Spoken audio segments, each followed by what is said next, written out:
No jantar da minha patroa, quando ela me chamou de lixo na frente de todos os convidados ilustres, tirei minhas luvas, olhei nos olhos dela e disse que estava saindo para sempre. Foi nesse momento que meu advogado entrou na sala e soltou a bomba que destruiu a vida daquela mulher. Ela é a dona da casa que vocês moram. A cara de terror da madame quando descobriu que a favelada ignorante era, na verdade, a proprietária da mansão onde ela vivia há 5 anos. Isso não tem preço. Mas vocês não imaginam o que passei para chegar até esse momento de vingança perfeita. Meu nome é Maria Santos, tenho 42 anos, sou mãe de 3 filhos e trabalho como faxineira há mais de 20 anos. Essa é a história de como a mulher que me humilhava todos os dias descobriu da pior forma possível que quem mandava naquela casa era eu. E quando digo mandar, é literalmente porque a casa, a piscina, o jardim, tudo aquilo que ela ostentava como se fosse dela, na verdade estava no meu nome. Mas vou contar tudo desde o começo, porque essa história de vingança e justiça precisa ser contada direito, para que outras trabalhadoras como eu saibam que a gente não nasceu para ser capacho de rico arrogante.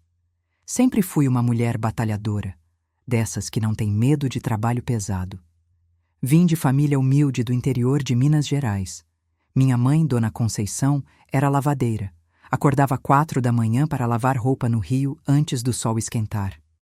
Meu pai, seu José, era pedreiro, homem honesto que nunca faltou um dia de trabalho na vida. Eles me criaram com muito amor, mas principalmente me ensinaram que trabalho honesto não é demérito e que a dignidade da gente não está na conta bancária, mas no caráter que carregamos no peito. Vim para a capital aos 18 anos, grávida do meu primeiro filho, depois que meu namorado da época me abandonou. Não tinha estudo, não tinha família na cidade grande, só tinha a determinação de criar meu filho com dignidade. Comecei trabalhando numa casa de família, dormindo no emprego, ganhando uma miséria. Mas era trabalho honesto e eu tinha orgulho de sustentar meu Joãozinho com o suor do meu rosto. Os anos foram passando, tive mais 2 filhos com homens que não prestaram, até que conheci o Marcelo, meu falecido marido, quando meu João já estava com 10 anos. Marcelo era soldador, homem trabalhador igual eu, que aceitou meus 3 filhos como se fossem dele. Vivemos 7 anos felizes, morando numa casa alugada simples, mas com muito amor. Ele morreu num acidente de trabalho quando uma viga caiu na obra onde trabalhava. A empresa não quis pagar nenhuma indenização, disse que foi imprudência dele. Fiquei sozinha de novo, agora com 3 filhos para criar. João com 17 anos, Mariana com 15 e Pedro com 10. Nossa casa hoje é simples, mas é nossa. Comprei depois de muito suor. 2 quartos pequenos, uma sala que serve de cozinha também, um banheiro que vive entupindo, mas é nosso cantinho. Cada móvel ali dentro foi comprado com muito esforço. A geladeira velha que comprei numa promoção e paguei em 12 vezes. A televisão de 32 polegadas que os meninos ganharam quando João passou no vestibular. O sofá de 2 lugares que catei numa liquidação. Não é mansão, mas tem amor. Tem dignidade, tem história de luta e vitória. Acordo 5 da manhã todos os dias há mais de 20 anos. Faço café forte, igual minha mãe me ensinou. Deixo o pão com margarina pronto para Mariana, que estuda de manhã na escola pública. Deixo o almoço feito, arroz, feijão, uma mistura qualquer que consigo comprar, para os meninos que estudam à tarde. Pego 2 ônibus para chegar no trabalho, sempre carregando minha bolsa com uniforme limpo, sabonete, escova de dente, porque sei que vou passar o dia inteiro longe dos meus filhos. É duro sair de casa e saber que só vou voltar de noite, morta de cansada. Mas é assim que mulher trabalhadora sustenta a família. Meus filhos são meu orgulho na vida. João, meu primogênito, hoje tem 25 anos e se formou em Direito na Universidade Pública. Passou 5 anos estudando de dia e trabalhando à noite como office boy para ajudar em casa. Hoje é advogado iniciante, ainda ganha pouco, mas tem caráter e determinação. Mariana, minha princesa, tem 23 anos e está terminando enfermagem. Sempre foi a mais estudiosa, nota alta em tudo. Sonha em trabalhar em hospital público para ajudar gente igual nós. Pedro, meu caçula, tem 20 anos e estuda engenharia civil. É um menino esperto, bom de matemática, que sonha em construir casas populares para trabalhador. Tudo o que consegui na vida foi pensando neles, para que tivessem estudo e dignidade que eu não tive. Sempre trabalhei como doméstica, passei por várias casas, conheci patrão de todo tipo. Teve patroa boa, que me tratava com respeito, me pagava direito, me dava presente no Natal. Mas também passou várias ruins, que me exploravam, me humilhavam, me tratavam como bicho. Aprendi que rico não é tudo igual. Tem rico que reconhece o valor do trabalhador e tem rico que acha que dinheiro dá direito de humilhar os outros. A doutora Patrícia, infelizmente, era do segundo tipo. Quando surgiu a oportunidade de trabalhar na casa da doutora Patrícia Almeida, através de uma indicação da dona Rosa, que trabalhava na casa da vizinha, pensei que Deus tinha ouvido minhas orações. Era um emprego fixo, com carteira assinada, salário de 1.800 por mês, para cuidar de uma mansão de 5 quartos no Jardim Europa, o bairro mais nobre da cidade. A casa era linda demais, coisa de revista de decoração, com piscina em formato de rim, jardim com grama inglesa, 3 carros importados na garagem. Parecia casa de novela. A patroa era a advogada famosa, especialista em direito tributário, com escritório no centro da cidade. Casada com um doutor. Roberto, empresário do ramo de construção civil. Eles tinham 2 filhos, Gabriel, de 10 anos, e Felipe, de 8. Família de classe alta, formada, educada. Na primeira entrevista, ela pareceu uma pessoa culta. Falou que precisava de alguém responsável e dedicada para cuidar da casa enquanto ela trabalhava. Perguntou da minha experiência, quis referências das casas onde havia trabalhado antes. Contei da minha trajetória, dos 20 anos de experiência em limpeza doméstica, dos cursos que fiz no Senai para me aperfeiçoar, curso de limpeza hospitalar, organização doméstica, cuidados com plantas ornamentais. Mostrei minhas referências, todas positivas. A dona Carmen, onde trabalhei por 3 anos, escreveu uma carta dizendo que eu era funcionária exemplar, honesta e dedicada. A dona Silvia, onde fiquei 2 anos, falou que eu era pessoa de confiança e excelente profissional. Ela me contratou na hora, disse que tinha gostado do meu perfil, que precisava de alguém para começar na segunda-feira seguinte. Explicou a rotina: chegada às 8 horas, saída às 17 horas, segunda a sexta. Sábados alternados quando houvesse evento social. Salário de 1.800, 13º. Férias, carteira assinada. Parecia bom demais para ser verdade. E realmente era. Achei que tinha dado sorte grande na vida. Finalmente, um emprego estável, em casa de gente educada, com salário que dava para sustentar minha família com mais folga. Meus filhos ficaram felizes por mim. Mãe, agora a senhora vai trabalhar em casa de doutor. Eles tratam a gente bem, disse minha Mariana, sempre otimista. Vamos poder comprar um sofá melhor para nossa sala, sonhou Pedro. Se eu soubesse o inferno que me esperava naquela casa, teria corrido no primeiro dia. Mas a necessidade faz a gente aguentar muita coisa, e eu precisava daquele emprego para manter meus filhos na escola, para pagar as contas da casa, para realizar o sonho de ver eles formados e bem-sucedidos na vida. Se você trabalha como doméstica e já foi explorada por patrão arrogante, deixa o like neste vídeo, porque a história que vou contar vai mostrar que trabalhador honesto sempre vence no final, mesmo quando parece que o mundo inteiro está contra nós. Não é porque a gente limpa a casa dos outros que tem que aceitar humilhação. Todo trabalho tem dignidade. Toda pessoa merece respeito, e quem não entende isso vai aprender da pior forma, como a doutora Patrícia aprendeu. O primeiro dia de trabalho na casa dela foi no dia 2 de março, uma segunda-feira que nunca vou esquecer.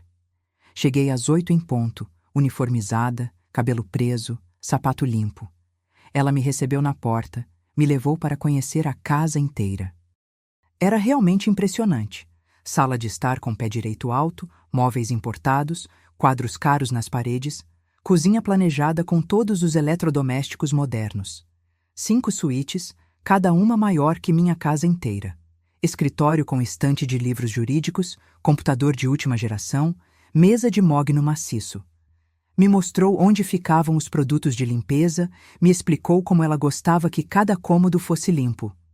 Maria, eu sou muito exigente com limpeza. Gosto de tudo impecável, sem um grão de poeira. Tenho mania de organização, cada coisa no seu lugar. Me deu uniforme novo, azul marinho com avental branco, sapato antiderrapante. Parecia tudo muito profissional, muito organizado. Os filhos dela, Gabriel e Felipe, eram meninos educados, me cumprimentaram quando chegaram da escola. Oi, tia Maria, falaram alegres. Doutor. Roberto quase não aparecia em casa, saía cedo para o trabalho e voltava tarde da noite, sempre viajando para outras cidades a negócios. Nas primeiras semanas, até achei que tinha encontrado uma família diferente, que me respeitava, que valorizava meu trabalho. Mas logo percebi que a educação da doutora Patrícia era só fachada. Quando tinha visita, ela me tratava bem, falava baixinho, era cordial. Maria, por favor, pode servir o café para nossas visitas? Mas quando estávamos sozinhas, mostrava sua verdadeira face. Era como se ela tivesse 2 personalidades. A mulher culta e educada para o público e a patroa arrogante e preconceituosa para quem ela considerava inferior. O que aconteceu depois que comecei a trabalhar naquela casa me ensinou que existem pessoas que confundem ter dinheiro com ter caráter. Pessoas que acham que posição social dá direito de humilhar quem trabalha honestamente para sustentar a família. Mas também me ensinou que a vida tem dessas surpresas, que às vezes quem a gente menos espera pode estar no controle da situação. O que fiz com aquela mulher depois de 5 anos de humilhação, ela jamais imaginou que uma simples faxineira fosse capaz. Porque simples eu sou, mas boba nunca fui. A história que vou contar vai mostrar que Deus vê tudo, que justiça pode demorar, mas sempre chega, que quem planta a humilhação colhe vergonha e que quem humilha trabalhador não sabe com quem está mexendo. Fiquem até o final, porque a vingança que consegui contra minha patroa foi tão perfeita que até hoje ela não acredita no que aconteceu. E quando vocês descobrirem como consegui essa casa que ela tanto ostentava, vão entender que na vida nada é por acaso. Trabalhador honesto sempre tem Deus ao lado, e no final, sempre vence. Quando comecei a trabalhar na casa da doutora Patrícia, nas primeiras 2 semanas, ainda mantive a esperança de que tinha encontrado uma boa patroa. Ela me explicava a rotina com paciência, me mostrava onde ficava cada coisa, parecia uma pessoa educada e civilizada. Os meninos eram carinhosos comigo, me chamavam de tia Maria, e sempre perguntavam se eu precisava de alguma coisa. Doutor. Roberto era cordial, me cumprimentava quando chegava do trabalho. A casa era realmente linda, muito bem cuidada, com móveis caros e decoração refinada. Cada cômodo era maior que minha casa inteira, com detalhes que só gente rica pode ter. Mas a lua de mel durou pouco. Logo na 3ª semana, comecei a perceber o verdadeiro caráter da madame. Parecia que ela tinha 2 personalidades completamente diferentes. Quando recebia visitas, amigas do clube, colegas de trabalho, vizinhas da alta sociedade, ela se transformava numa mulher educada, gentil, progressista. Falava sobre direitos trabalhistas, sobre a importância de valorizar as empregadas domésticas, sobre como tratava bem sua funcionária. A Maria é uma pessoa maravilhosa, muito dedicada, faz parte da nossa família, dizia para as amigas. Mas quando estávamos sozinhas, mostrava quem realmente era. A primeira humilhação que recebi dela, nunca vou esquecer. Era uma terça-feira de manhã. Eu estava passando pano na sala quando ela chegou de uma audiência no fórum, visivelmente irritada por ter perdido um processo. Olhou para mim como se eu fosse um móvel quebrado e disparou. Maria, você tem cara de quem não entende nada mesmo. Gente como você só serve para limpar banheiro mesmo, porque para pensar não presta. Vocês nasceram para obedecer, nós nascemos para mandar. Fiquei chocada, paralisada com aquelas palavras. Nunca ninguém tinha falado comigo daquela forma. Engoli o orgulho, segurei as lágrimas e continuei trabalhando em silêncio. Mas aquela frase ficou martelando na minha cabeça o dia inteiro. Gente como você só serve para limpar banheiro. Como se eu fosse uma pessoa menor, inferior, sem valor. Como se meu trabalho honesto fosse motivo de vergonha. Mas aquilo foi só o começo de 5 anos de humilhação sistemática. Com o passar dos meses, as ofensas se tornaram rotina diária. Ela me tratava como se eu fosse invisível, falava de mim para outras pessoas como se eu não estivesse ali, como se não fosse gente, como se não tivesse sentimentos. Essa aí é limitada, coitada, mas pelo menos limpa direito. Ouvia ela falar ao telefone com alguma amiga. Ou então, você sabe como é, a Maria tem boa vontade, mas o povo dessa classe social não tem muito neurônio funcionando. Ela fazia questão de me diminuir na frente de qualquer pessoa que chegasse na casa. Quando vinha a manicure, a cabeleireira, o jardineiro, ela sempre dava um jeitinho de me humilhar publicamente. A Maria é meio devagar para entender as coisas, então eu tenho que explicar várias vezes, dizia alto para todo mundo ouvir. Vocês sabem como é, né? Essa gente não teve oportunidade de estudar, então a gente tem que ter paciência com a limitação deles. A exploração trabalhista começou devagar, mas foi crescendo como uma bola de neve. No primeiro mês, ainda respeitava meu horário de trabalho, das 8 horas às 17 horas, conforme combinado. Mas depois começou a me fazer ficar até mais tarde para terminar umas coisinhas. Maria, hoje você pode ficar até umas 7 horas? Preciso que você organize meu closet depois que terminar a limpeza. Nunca pagava hora extra, e quando questionei timidamente, ela riu na minha cara. Maria, você ganha bem aqui, muito melhor que suas colegas. Não fica reclamando não, que tem tanta gente precisando de emprego. Se não está satisfeita, pode procurar outro lugar. Aos poucos fui percebendo que estava trabalhando muito mais que o combinado. Chegava às 8 horas e saía às 19 horas, às vezes até 20 horas da noite, sem receber nada a mais por isso. Aos sábados, ela inventava festas, jantares, reuniões de trabalho, sempre precisava que eu ficasse para ajudar. É só dessa vez, Maria, depois te compenso com uma folga, prometia. Mas a compensação nunca chegava, e as vezes únicas se tornaram rotina. Os domingos, que eram meus por lei, também começaram a ser invadidos. Maria, preciso que você venha amanhã de manhã para arrumar a casa antes da visita da minha sogra.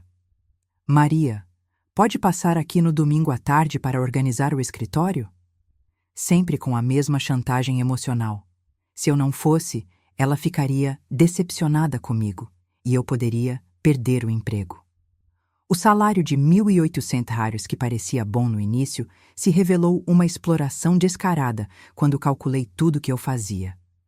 Limpava uma mansão de 500 metros quadrados sozinha, 5 suítes, 4 banheiros, sala de estar, sala de jantar, cozinha, área de serviço, escritório. Cuidava da piscina, regava o jardim, lavava e passava roupa de 4 pessoas, fazia compras no supermercado, organizava eventos sociais. Se ela fosse contratar uma empresa de limpeza para fazer metade do que eu fazia, gastaria mais de 8.000 reais por mês. As humilhações de classe eram o que mais me machucava por dentro. Ela tinha prazer em me diminuir, em me fazer sentir inferior, em me lembrar constantemente da diferença social entre nós. Fazia questão de frisar que ela era doutora e eu era apenas a empregada. Maria, você não entende dessas coisas porque não estudou. Eu tenho mestrado em Direito, você mal terminou o ensino médio, cada uma no seu lugar. Quando as amigas dela vinham para o chá da tarde, ela falava alto para eu ouvir. Educar empregada doméstica é um trabalho de paciência infinita. A gente tem que explicar as coisas 5, 6 vezes porque elas não conseguem entender na primeira. É uma questão cultural, vocês sabem. Essa classe social não teve acesso à educação de qualidade. Uma tarde, ouvi ela contando para a vizinha. A Maria até que é honesta, isso eu reconheço. Mas você sabe como é essa gente, né? Não tem refinamento, não tem educação básica, cresceu na favela, não conhece etiqueta, não sabe se portar em ambiente social. Mas para limpar banheiro e lavar louça, serve.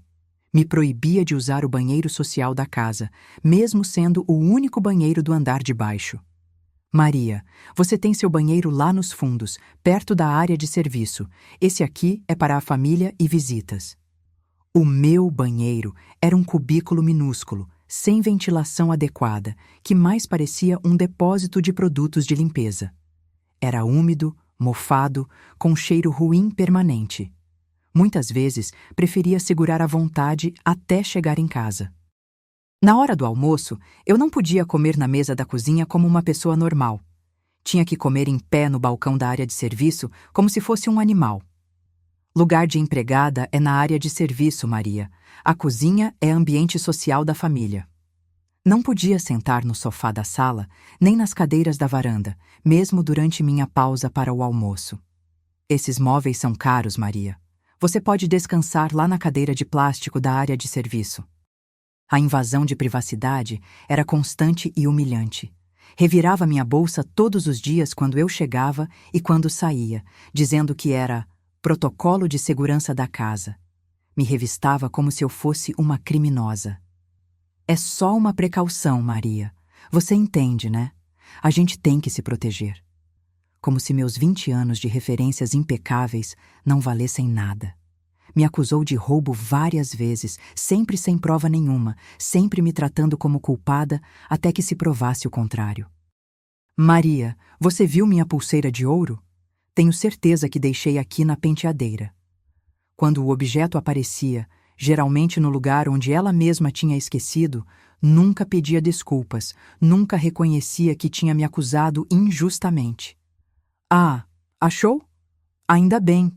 Deve ter caído atrás da cômoda. O pior episódio foi quando ela me acusou de ter roubado 500 reais que estavam na bolsa dela. Passou o dia inteiro me interrogando, ameaçou chamar a polícia, disse que ia me demitir por justa causa. Eu chorei, implorei, jurei pela vida dos meus filhos que não tinha pegado dinheiro nenhum. No final do dia, Dr. Roberto chegou e disse que tinha pego o dinheiro de manhã cedo para dar de troco para o entregador de gás.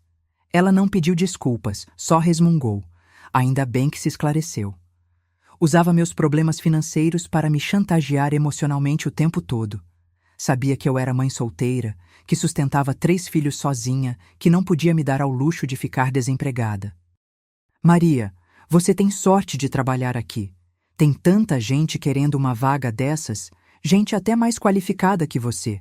Então não fica reclamando de bobeira não. Senão eu posso pensar que você não está satisfeita.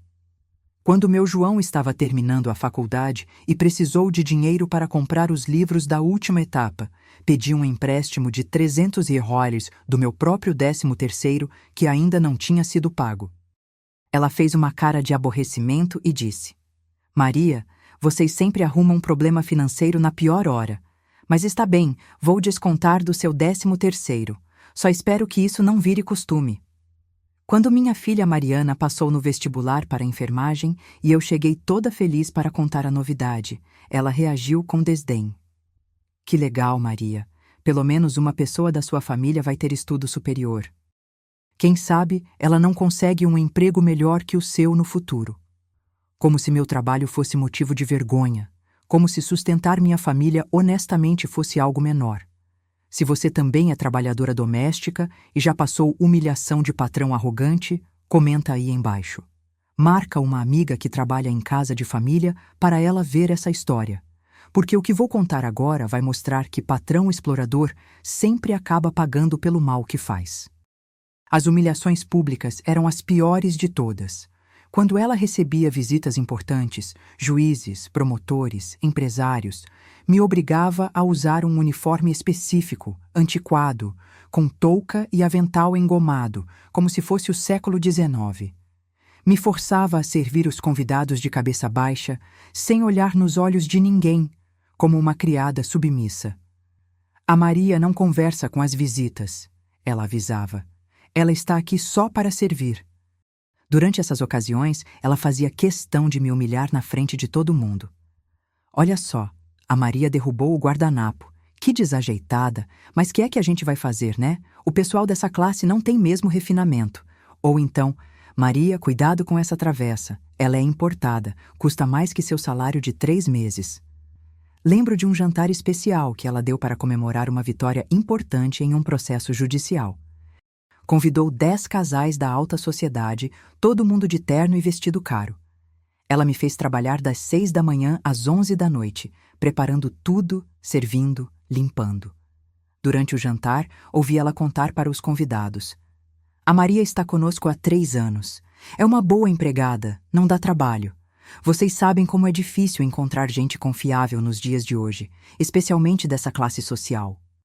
Foi depois de 4 anos, aguentando essa humilhação toda, que comecei a perceber que aquilo não era normal, que nenhum trabalhador merecia ser tratado daquela forma. Conversei com outras empregadas domésticas no ponto de ônibus, no supermercado, na praça onde nossos filhos brincavam.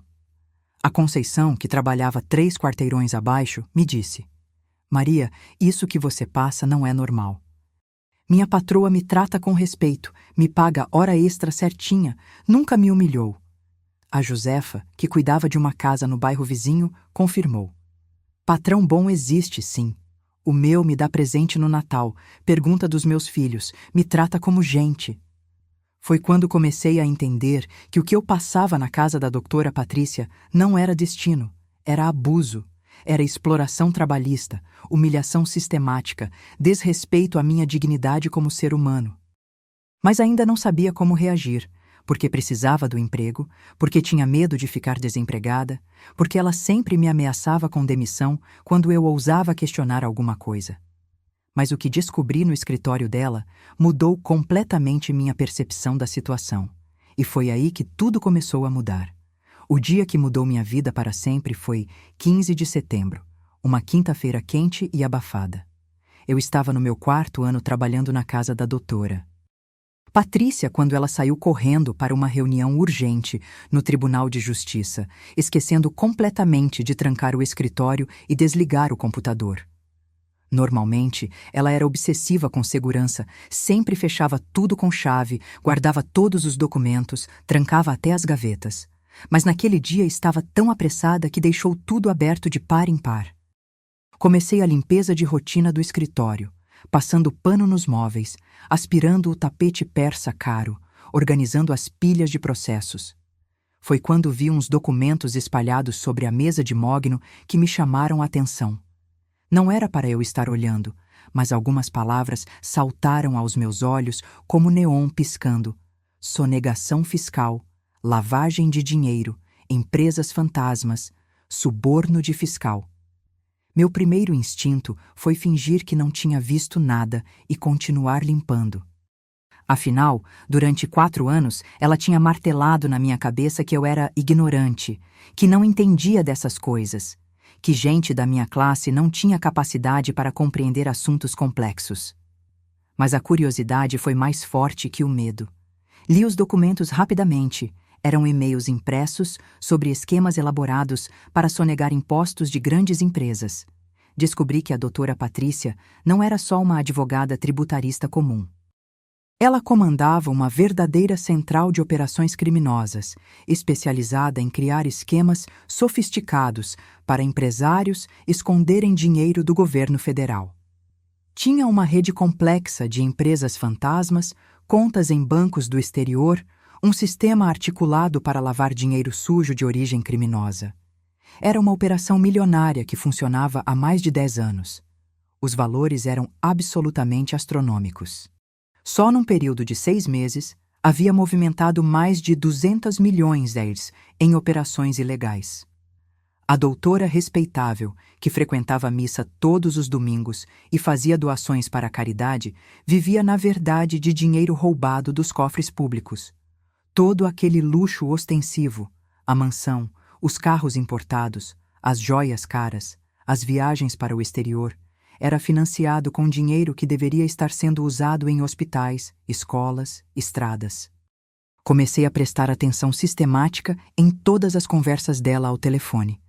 Quando achava que eu estava longe ou distraída, ela falava abertamente sobre os esquemas criminosos. Não se preocupe, doutor. Meu sistema é blindado contra qualquer fiscalização. Já lavamos mais de 100 milhões sem nenhum problema nos últimos 2 anos, ouvi ela falar certa tarde. Temos gente dentro da Receita Federal que nos avisa quando vai ter operação. Ou então, vamos abrir mais 5 empresas fantasmas nos nomes dos nossos laranjas de confiança. Assim dividimos melhor a movimentação financeira e fica impossível de rastrear.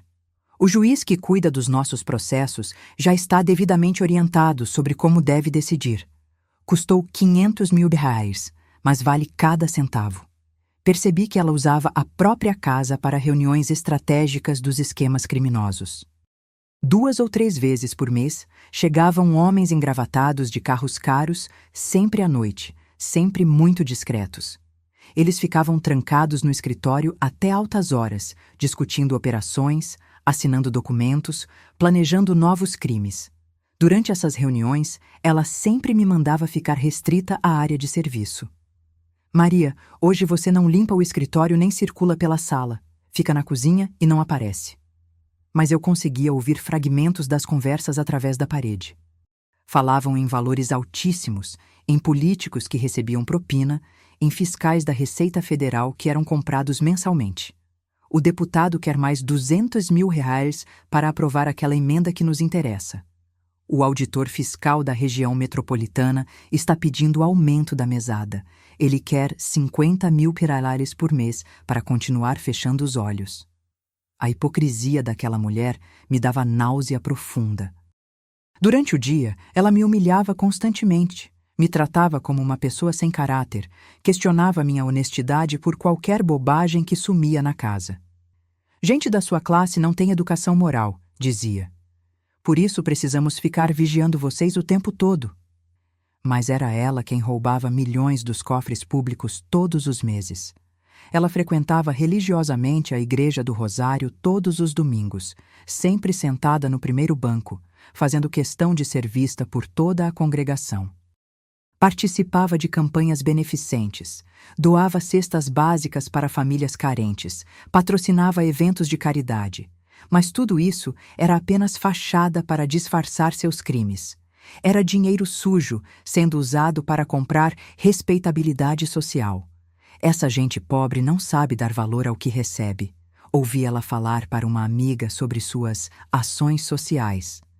Eu dou mensalmente para várias instituições, mas eles sempre querem mais. Não entendem que a gente trabalha duro para ter o que tem.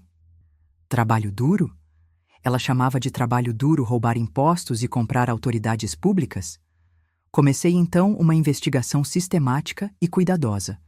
Sempre que ela saía de casa, eu fotografava documentos comprometedores com meu celular simples. Prestava atenção obsessiva em cada conversa telefônica, anotando nomes, datas, valores mencionados. Guardava tudo em local seguro, longe da minha casa, porque sabia que quando se mexe com gente poderosa, a segurança da família vem primeiro. Durante essas investigações, descobri que a rede criminosa era muito mais extensa do que imaginava inicialmente. Envolvia pelo menos 30 empresários de grande porte da região, 15 políticos de diferentes partidos, 8 fiscais da Receita Federal, 3 juízes federais, 2 promotores públicos e um delegado da Polícia Federal. Era uma verdadeira organização criminosa estruturada, com hierarquia, divisão de tarefas e sistema de proteção mútua. A doutora Patrícia coordenava tudo do escritório da casa. Era como uma CEO do crime organizado. Recebia porcentagens de todas as operações, planejava novas modalidades de sonegação, articulava a compra de autoridades, gerenciava as contas no exterior. Tinha contatos em bancos suíços, empresas de fachada no Panamá, laranjas espalhados por todo o país. Descobri também que ela sonegava os próprios impostos de forma descarada. Declarava renda muito menor do que realmente tinha, omitia propriedades e investimentos, mantinha patrimônio significativo em nome de terceiros. A mansão onde morávamos, os carros caros, as joias, tudo estava registrado em nomes de empresas fantasmas ou laranjas. Foi durante uma dessas investigações minuciosas que fiz a descoberta mais importante e surpreendente de todas. Fuçando nos arquivos do computador numa tarde em que ela foi ao dentista, encontrei documentos de uma transação imobiliária extremamente estranha, envolvendo a própria casa onde trabalhava. A mansão havia sido comprada 3 anos antes por 2,8 milhões, usando dinheiro de origem claramente criminosa, lavado através de uma rede complexa de empresas fantasmas. Mas o mais interessante e irônico era que, devido a um erro burocrático monumental no cartório de registro de imóveis, combinado com uma manobra fiscal mal executada pela própria doutora Patrícia, a escritura da casa havia sido registrada em meu nome por engano. A situação havia ocorrido da seguinte forma: para disfarçar a origem criminosa do dinheiro usado na compra, ela decidiu registrar a casa temporariamente em nome de uma funcionária confiável, como Laranja, para depois transferir discretamente para seu nome verdadeiro. O funcionário corrupto do cartório que ela subornava regularmente para fazer esses registros ilegais recebeu uma lista com vários nomes de possíveis laranjas. Mas houve uma confusão grotesca. O escrevente corrupto, achando que eu era a funcionária laranja escolhida para a operação, registrou a escritura diretamente em meu nome, completo com CPF e endereço. A doutora Patrícia, confiante no sistema blindado dela, nunca verificou a documentação final. Por 3 anos inteiros, ela morou numa casa que legalmente era minha propriedade, sem desconfiar de nada. Deixa o like se você odeia patrão explorador que vive de dinheiro roubado do povo.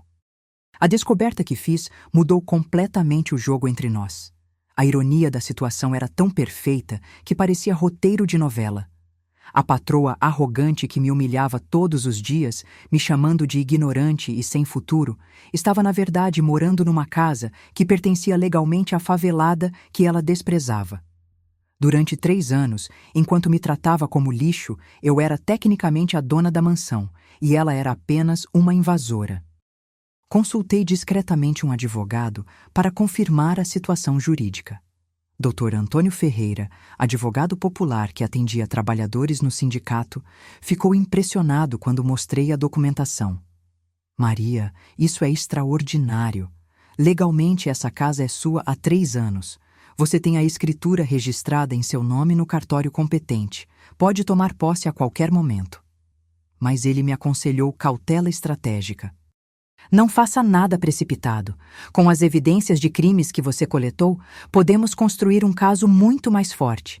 Vamos usar isso tudo junto, no momento certo, para máximo impacto. Era exatamente o que eu queria ouvir. A funcionária submissa, que aguentava a humilhação calada, tinha acordado definitivamente. Durante os meses seguintes, continuei coletando evidências e planejando cuidadosamente cada movimento. Sabia que quando confrontasse uma criminosa poderosa como a doutora Patrícia, tinha que ter todas as cartas na mesa. Não poderia deixar nada ao acaso. A patroa arrogante estava prestes a descobrir que a empregada ignorante era muito mais inteligente do que ela jamais imaginou. Durante os 8 meses seguintes àquela descoberta revolucionária, continuei trabalhando normalmente na casa, mas agora com um propósito completamente diferente. Externamente, permanecia a mesma empregada submissa de sempre, que chegava pontualmente às 8 horas, limpava silenciosamente, aguentava humilhações sem reclamar e saía às 17 horas, carregando a bolsa surrada. Mas internamente, estava planejando meticulosamente cada movimento da vingança perfeita contra aquela criminosa arrogante que me desprezava. A doutora Patrícia não desconfiava absolutamente de nada. Continuava me tratando como um móvel quebrado, me humilhando na frente de visitas, explorando meu trabalho sem pagar hora extra. Maria, você está mais calada que o normal, comentou certa manhã. Problemas em casa? Vocês sempre têm problemas, né? Se ela soubesse que eu tinha poder de destruir completamente a vida dela, talvez pensasse 2 vezes antes de abrir a boca. Primeiro, organizei sistematicamente todas as evidências criminosas que havia coletado durante meses de investigação. Criei um arquivo detalhado com fotos de documentos, gravações de conversas, anotações de reuniões suspeitas, registros de movimentação financeira irregular. Tudo catalogado por data, valor envolvido e tipo de crime. Era material suficiente para derrubar uma organização inteira. Guardei tudo em locais seguros, longe da minha casa e de qualquer lugar onde ela pudesse descobrir. Uma cópia ficou com minha irmã Clara, que mora em outro bairro e trabalha como professora numa escola municipal. Outra cópia ficou guardada no cofre do banco, onde tenho conta-poupança. Uma terceira cópia deixei com minha vizinha de confiança, Dona Sebastiana, que cuida dos meus filhos quando preciso trabalhar aos sábados. Sabia que ao mexer com gente poderosa e perigosa como a doutora Patrícia, precisava proteger minha família em primeiro lugar. Contei para várias pessoas sobre minhas descobertas, para que se acontecesse alguma coisa comigo, todo mundo soubesse quem eram os responsáveis. Se alguma coisa acontecer comigo, procurem a advogada do sindicato, avisei meus filhos. Ela tem toda a documentação. O segundo passo foi buscar orientação jurídica especializada.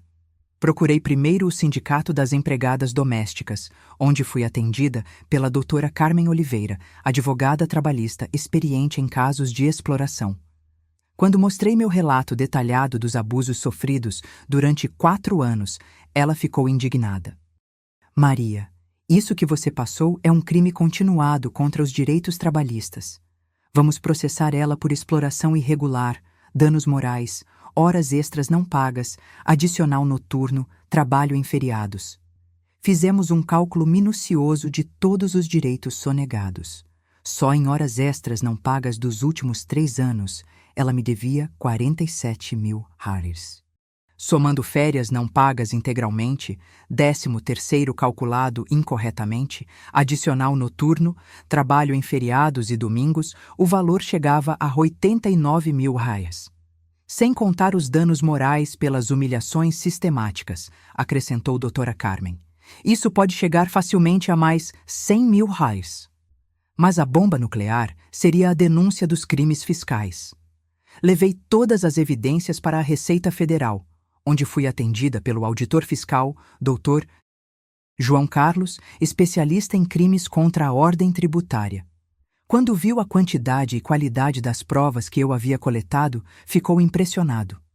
Maria, essas informações são de valor incalculável para a Receita.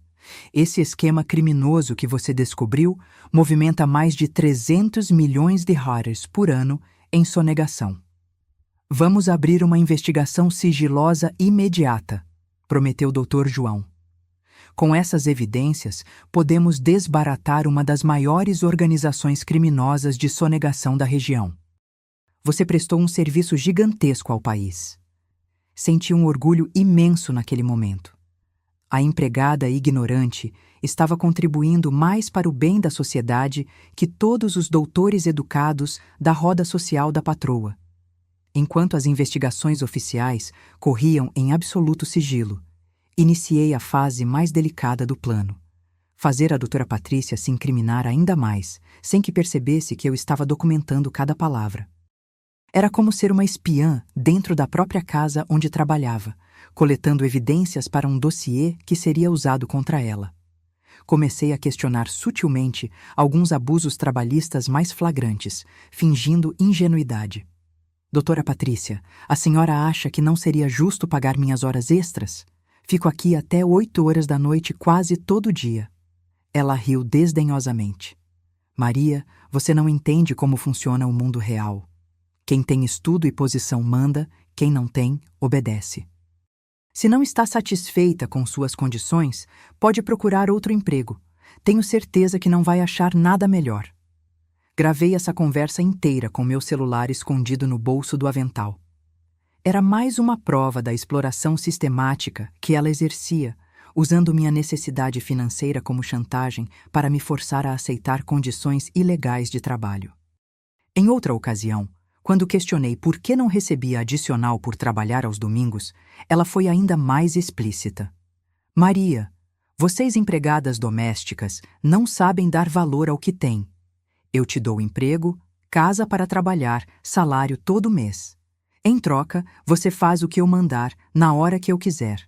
Essa é a realidade. Se não gosta, a porta está aberta. Documentei fotograficamente cada situação de exploração e humilhação.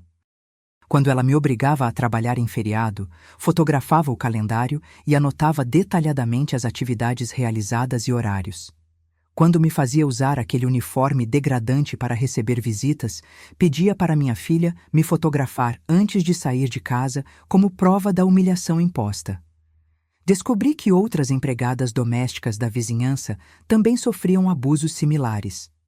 Fiz contato discreto com a Conceição, que trabalhava 3 casas abaixo, a Josefa, que cuidava de uma mansão no final da rua, e a Aparecida, que limpava 2 casas da família de empresários corruptos. Meninas, a gente precisa se unir, propus numa conversa no ponto de ônibus. Esses patrões ricos acham que podem fazer qualquer coisa com trabalhador humilde. Criamos um grupo informal de apoio mútuo. Cada uma documentava os abusos que sofria, trocávamos informações sobre direitos trabalhistas, compartilhávamos contatos de advogados e sindicalistas. Maria, sua situação é a pior de todas, observou Conceição. Mas também é você quem tem mais evidências contra sua patroa. Estava certa. Eu tinha um arsenal de provas que poderia destruir não só a doutora Patrícia, mas toda a rede criminosa comandada por ela. Foi durante esse período de coleta intensiva de evidências que confirmei todos os detalhes sobre a situação da casa. Consultei o Dr. Antônio Ferreira várias vezes, sempre trazendo documentação adicional. Maria, a situação jurídica é cristalina, ele confirmou. Você é a proprietária legal desta casa há 4 anos. A escritura está perfeitamente registrada em seu nome no cartório competente. Pode tomar posse quando quiser. Mas ele me aconselhou a usar essa informação estrategicamente. Não revele isso ainda. Vamos usar no momento de máximo impacto, junto com todas as outras evidências. Será o golpe final que ela jamais espera. Era exatamente a abordagem que eu queria. A vingança seria servida fria, calculada, devastadora. Durante esses meses de preparação, a arrogância da doutora Patrícia só aumentava. Ela estava se sentindo cada vez mais poderosa, mais intocável, mais segura de que podia me humilhar sem consequências. Maria, você deveria agradecer a Deus todos os dias por trabalhar aqui, disse certa manhã. Gente da sua classe social raramente tem oportunidade de trabalhar numa casa como esta. Se você quer ver patrão explorador se dando mal de verdade, compartilha esse vídeo com suas amigas trabalhadoras. A vingança que preparei vai ser a coisa mais satisfatória que vocês vão assistir. Quanto mais ela me desprezava, mais tranquila eu ficava, porque sabia que tinha todas as cartas para destruir completamente a vida dela. A trabalhadora ignorante estava prestes a dar uma lição de estratégia na doutora educada que roubava milhões dos cofres públicos. Planejei cuidadosamente o momento ideal para o confronto final. Seria durante o jantar de aniversário dela, no dia 15 de março, quando estivesse reunida com todos os amigos da alta sociedade que ela tanto queria impressionar. O palco perfeito para a humilhação que ela merecia receber. Nos últimos dias antes do confronto, ela estava particularmente cruel comigo. Maria, não sei por que ainda te mantenho aqui, disse na véspera do aniversário. Você está cada vez mais lerda, mais desatenta. Talvez seja a hora de trocar por alguém mais nova, mais esperta. Se ela soubesse que em 24 horas sua vida inteira seria destruída pela empregada lerda, talvez escolhesse melhor suas palavras. A noite da vingança havia chegado. Era hora de mostrar para aquela criminosa quem realmente mandava naquela casa. O dia 15 de março, aniversário de 45 anos da doutora Patrícia, amanheceu ensolarado e quente. Ela havia planejado uma festa grandiosa para impressionar a alta sociedade local, convidando 30 pessoas da elite, juízes, promotores, empresários bem-sucedidos, políticos influentes, médicos renomados. Era a oportunidade perfeita para ostentar a casa linda, a decoração cara, o padrão de vida elevado que mantinha com dinheiro roubado dos cofres públicos. Cheguei às 6 da manhã para começar os preparativos. A festa seria às 19 horas, mas havia muito trabalho pela frente. Limpar toda a casa até ficar impecável, arrumar o jardim, preparar a mesa do jantar com a porcelana cara, polir a prataria, organizar o bar, decorar os ambientes. Ela estava mais exigente e detalhista que nunca, querendo que tudo saísse perfeito para impressionar os convidados. Maria, hoje você vai trabalhar até depois da meia-noite, avisou logo cedo. Quero tudo impecável. É uma noite muito importante para mim. Vou receber pessoas muito influentes. Me obrigou a usar aquele uniforme humilhante que reservava para ocasiões especiais. Vestido preto antiquado, avental branco engomado, touca ridícula, sapatos pretos sem salto. Parecia fantasia de empregada doméstica dos anos 1950. Durante todo o dia, ela me tratou pior que um animal de carga. Maria, você está mais lerda que o normal hoje. Põe mais energia nisso. Maria, esse espelho ainda tem manchas. Limpa direito. Maria, a prataria não está brilhando o suficiente. Cada ordem vinha acompanhada de um tom desrespeitoso, como se eu fosse uma criança birrenta que precisava ser constantemente repreendida. Às 18h30, quando os primeiros convidados começaram a chegar, ela deu as instruções finais. Maria, hoje você é invisível. Serve em silêncio, não conversa com ninguém, não olha nos olhos das visitas. Qualquer deslize e você está despedida. Concordei humildemente, mas por dentro estava tranquila. Em algumas horas, seria ela quem estaria implorando misericórdia. A festa estava realmente elegante. Os convidados chegaram de carros caros, todos bem vestidos, conversando sobre negócios, política, investimentos. A doutora Patrícia estava radiante, circulando entre os grupos, contando vantagens sobre a casa, sobre as viagens internacionais que fazia, sobre os sucessos profissionais. Era a noite dos sonhos dela, cercada de pessoas importantes que admiravam sua inteligência e sucesso. Durante o jantar, ouvi conversas reveladoras. O Dr. Marcos, juiz federal, comentava sobre investimentos seguros em paraísos fiscais. O empresário Roberto falava sobre otimização fiscal, eufemismo para sonegação. O promotor Carlos mencionava casos que mereciam tratamento diferenciado. Era uma reunião de criminosos de colarinho branco disfarçada de evento social elegante. A doutorara Patrícia estava especialmente arrogante naquela noite. Contava histórias sobre a empregada limitada que tinha, fazendo piadas sobre minha falta de educação e incapacidade de compreender coisas básicas. Vocês não imaginam o trabalho que dá educar essa gente, dizia para as risadas dos convidados. Tem que explicar 5 vezes a mesma coisa porque não entra na cabeça deles. O momento decisivo aconteceu às 22h15, durante a sobremesa. Eu estava servindo o pudim de leite que havia preparado durante a tarde quando escorreguei ligeiramente no tapete persa da sala de jantar. Uma pequena gotinha do doce caiu no blazer bege do Dr. Fernando, um dos empresários presentes. Imediatamente pedi desculpas, ofereci para limpar, mas a doutora Patrícia ficou vermelha de fúria. Ela se levantou bruscamente da cadeira, veio em minha direção com os olhos faiscando de raiva e explodiu na frente de todos os 30 convidados. Maria, você é um lixo mesmo. Uma favelada ignorante que não consegue nem servir uma sobremesa sem fazer besteira. Por isso é que gente como você só serve para limpar privada, porque para qualquer outra coisa vocês não prestam. O silêncio foi total e constrangedor. Os 30 convidados ficaram imóveis, olhando para os pratos, claramente incomodados com a cena de humilhação pública. Alguns sussurraram entre si, visivelmente chocados com a brutalidade do ataque. Mas ela continuou, completamente fora de controle. Vocês estão vendo o tipo de gente que temos que aturar. Eu dou emprego para essa ignorante há 5 anos e ela só me dá trabalho.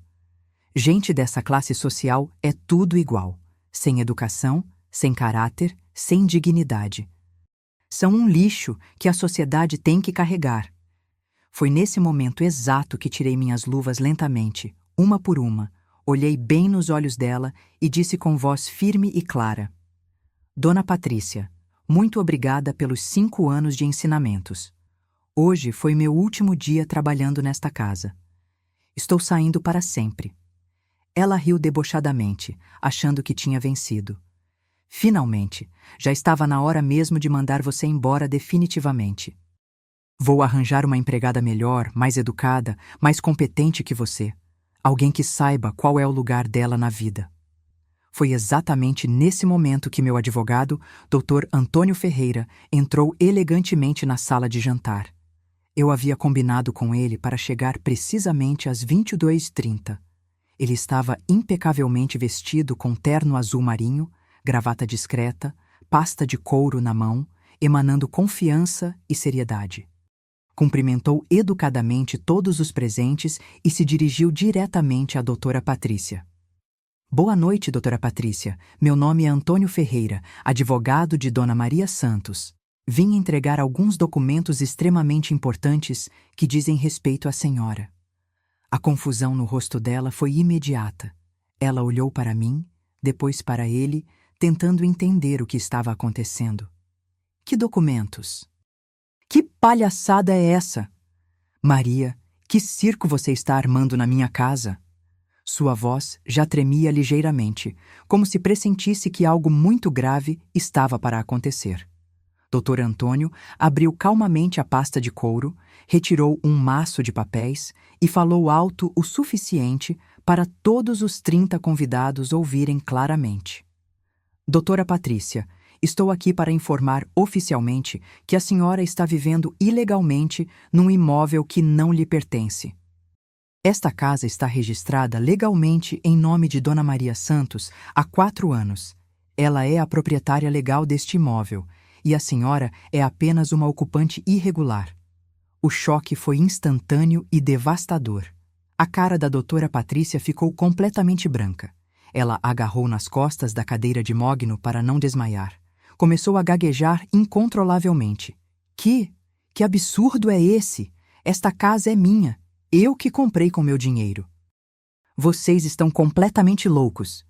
Dr. Antônio calmamente estendeu a escritura original para que todos pudessem ver. A documentação está aqui, devidamente autenticada pelo Cartório de Registro de Imóveis. Por um erro no registro envolvendo as empresas fantasmas que a senhora utiliza para sonegar impostos federais, a casa foi registrada em nome de Dona Maria. Ela é legalmente a proprietária há 4 anos e a senhora é tecnicamente uma invasora. Os convidados começaram a se entreolhar chocados, sussurrando entre si, claramente querendo sair daquela situação constrangedora o mais rápido possível. O Dr. Fernando limpou discretamente a gotinha de pudim do blazer e começou a procurar a saída com os olhos. A atmosfera elegante da festa havia se transformado num pesadelo público. O marido da doutora Patrícia, Dr. Roberto, chegou correndo da área da piscina onde estava fumando e conversando com outros empresários. Patrícia! Que confusão é essa aqui? O que está acontecendo? Estava visivelmente nervoso, suando frio, pressentindo que algo catastrófico estava se desenrolando. Foi então que Dr. Antônio soltou a segunda bomba nuclear. Além disso, devo informar que Dona Maria denunciou à Receita Federal um extenso esquema de sonegação fiscal e lavagem de dinheiro operado a partir desta residência. A investigação federal está em andamento há 8 meses, com autorização judicial. Os auditores fiscais têm evidências documentais de sonegação superior a 300 milhões de reais. A doutora Patrícia quase desabou no chão. Segurou desesperadamente o braço do marido e sussurrou em pânico. Roberto, eles sabem de tudo. A empregada descobriu toda a nossa operação. Dr. Roberto ficou lívido, começou a suar copiosamente, olhou para mim como se estivesse vendo o próprio demônio. Doutor. Antônio continuou implacavelmente. As evidências incluem documentos fotografados sobre empresas fantasmas, conversas gravadas sobre suborno de fiscais federais, provas de lavagem de dinheiro através de contas no exterior, registros de propinas pagas a autoridades públicas. Tudo foi entregue às autoridades competentes federais. Nesse momento, os convidados começaram a sair em debandada desesperada. Ninguém queria ficar perto de uma bomba criminal dessa magnitude. Em 10 minutos, a elegante sala de jantar estava praticamente vazia, restando apenas eu, Dr. Antônio, a doutora Patrícia e o marido aterrorizado dela. Ela tentou desesperadamente me subornar. Maria, vamos conversar com calma. Podemos resolver tudo isso civilizadamente. Quanto você quer? 200 mil? 500 mil? 1 milhão? Vamos fazer um acordo que beneficie todo mundo. Suas mãos tremiam visivelmente enquanto falava. Olhei diretamente nos olhos dela pela primeira vez em 5 anos e respondi com firmeza. Doutora Patrícia, dinheiro sujo eu não aceito de forma alguma. O que eu quero é justiça pelos 5 anos que a senhora me humilhou, me explorou e me tratou como lixo. O que eu quero é que a senhora pague por todos os crimes que cometeu contra os cofres públicos. Doutor. Antônio entregou formalmente a ordem de despejo. A senhora tem 30 dias corridos para desocupar completamente o imóvel. Dona Maria está sendo extremamente generosa, porque poderia pedir reintegração de posse imediata através de medida judicial. A partir daquele momento histórico, a casa era oficialmente minha. Ah, e mais uma coisa importante, acrescentou o Dr. Antônio. Dona Maria também abriu processo trabalhista, cobrando 5 anos de exploração irregular, danos morais, horas extras não pagas, trabalho em feriados e domingos. O valor total da indenização é de 189 mil reais, que será descontado dos bens apreendidos pela Receita Federal. Nos meses seguintes, a Justiça Federal agiu rapidamente e implacavelmente. Com base nas evidências que forneci, a Receita Federal deflagrou a Operação Casa Limpa, apreendendo todos os bens do casal: carros importados, joias caras, contas bancárias, investimentos, propriedades. A doutora Patrícia e doutor Roberto foram presos em flagrante por formação de quadrilha, sonegação fiscal qualificada, lavagem de dinheiro e corrupção ativa. O julgamento foi rápido. A doutora Patrícia foi condenada a 15 anos de prisão em regime fechado. Doutor. Roberto recebeu 12 anos. Perderam absolutamente tudo: patrimônio, profissão, reputação social, liberdade. A doutora respeitável virou apenas mais uma detenta cumprindo pena por crimes contra o erário público. No processo trabalhista, ganhei todos os meus direitos com juros e correção monetária. Recebi exatamente 189 mil reais de indenização por exploração irregular e danos morais. Dinheiro suficiente para reformar completamente minha casa, comprar móveis novos e garantir que meus 3 filhos terminem a educação superior sem passar necessidades financeiras. Vendi a mansão por 3,2 milhões de reais no mercado imobiliário. Com esse dinheiro, comprei uma casa menor e muito mais aconchegante para minha família no mesmo bairro, investi numa poupança robusta para garantir a educação dos meus filhos até a pós-graduação e realizei o maior sonho da minha vida: abri minha própria empresa de limpeza residencial e comercial. Hoje sou oficialmente patroa de verdade. Emprego 15 mulheres trabalhadoras honestas, pago todos os direitos trabalhistas em dia, trato minhas funcionárias com dignidade, respeito e carinho. Minha empresa se chama Limpeza com Dignidade e atende famílias de classe média que valorizam o trabalho bem feito e tratam empregadas como seres humanos. Meus 3 filhos estão orgulhosos da trajetória da mãe. João se formou em Direito e hoje trabalha no escritório do Dr. Antônio, especializando-se em direitos trabalhistas para empregadas domésticas. Mariana se formou em enfermagem e trabalha num hospital público, cuidando de pacientes carentes. Pedro está no último ano de engenharia civil e sonha em construir casas populares para famílias trabalhadoras. Todos aprenderam que trabalho honesto sempre vence, que dignidade independe de conta bancária e que quem humilha trabalhador sempre paga o preço da própria arrogância. A história se espalhou pela cidade inteira. Virei símbolo de resistência para empregadas domésticas de toda a região. Recebo mensagens de trabalhadoras que se inspiraram na minha luta para exigir seus próprios direitos. Maria, sua coragem me deu forças para processar minha patroa exploradora, escreveu Conceição. Obrigada por mostrar que a gente não nasceu para ser capacho de rico arrogante. Se minha história te deu coragem para exigir dignidade no trabalho, compartilha esse vídeo. Se você trabalha como doméstica e quer conhecer seus direitos, inscreva-se no canal para mais histórias de trabalhadoras guerreiras que venceram na vida. Marca uma amiga trabalhadora que precisa ver isso. Hoje durmo em paz absoluta, sabendo que justiça existe e que trabalhador honesto sempre vence no final. A doutora Patrícia aprendeu da forma mais dolorosa possível que não se deve jamais menosprezar ninguém, porque às vezes a pessoa que você humilha diariamente pode estar segurando nas mãos o poder total da sua destruição. Trabalhadora unida jamais será vencida. Todo trabalho tem valor. Dignidade não se vende, se conquista, e quem planta humilhação sempre colhe vergonha.